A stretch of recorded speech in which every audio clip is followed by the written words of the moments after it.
So this video is going to show you how to make kind of a little bit of an unusual feature on this box. This is my Christmas present. I'm making a batch of these to give to relatives. It holds Nespresso pods. It holds 20 of them. There's 10 in the top, and there's a bottom layer that holds another 10. Now this box was made as one single box and then cut apart. And the part that's kind of cool that I'm a little bit proud of and I want to show you how to do is that the cut line follows the curve of this decorative coffee bean that's on the front of it. So I'm going to show you how to do that and how to actually make it fit when you take the box together apart and put it back together. Here's a look at the box all open up. If you're interested in this, I do have a plan available totally free. It's on something called Shaper Hub, which is a site that's run by the Shaper Origin people. And so that's got the CNC files and some instructions on how to do it. It's got, you know, descriptions of the exact hardware you'd need to buy if you're interested in making this exact thing. But that's not really the focus of the video. I'm not going to go into a full build video. I'm really just going to talk about this feature, you know, where the parts of it have that nice curve where they come together and come together cleanly. You know, my thought is, if you want to make this, that's fine, but I would rather show you how you could design your own unique feature using that idea of a curved box opening that comes together cleanly and nicely. And I should mention, I think this is just a CNC project. I don't know of a way to cut these sorts of curves without using a CNC and have them, you know, be accurate enough to expect them to fit together. I happen to use a Shaper Origin CNC. That's the handheld CNC router, but I think any CNC ought to be able to do this. The three sides of it, you can't see here, this is the front, there's two sides and the back will just be straight lines, and those will be cut out on my table saw using a 1/8 inch blade. So I want this cut also to be a 1/8 inch cut so it all lines up.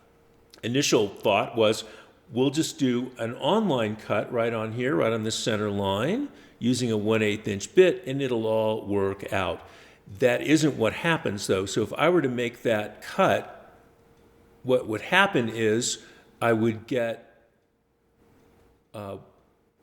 one cut line that's 1/8 of an inch lower, or I'm sorry, a 1/16 of an inch lower than that center line, and another cut that's a 1/16 of an inch higher than that cut line. The problem is, if you do it that way, this radius and that radius are different. This radius will be 1/8 of an inch smaller than the upper radius will be 1/8 of an inch smaller than the lower radius, so they just won't fit together at all. And I'll show you how that works and how it doesn't fit. I'll just move that upper one down 1/8 of an inch. And you can see it just doesn't fit over here. These parts right here show you the difference in that radius, and you just won't get a good fit using that method.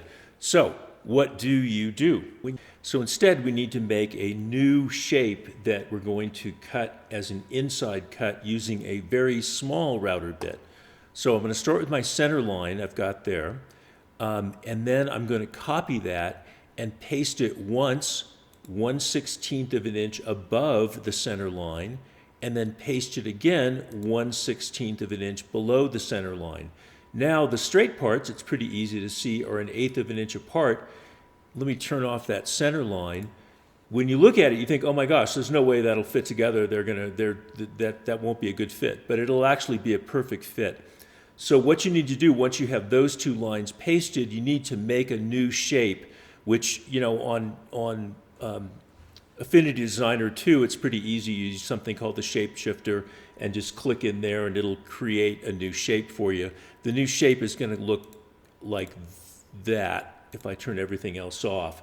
And so this will be an inside cut on the CNC machine using a pretty small router bit, because you got to use a small router bit to fit inside that corner.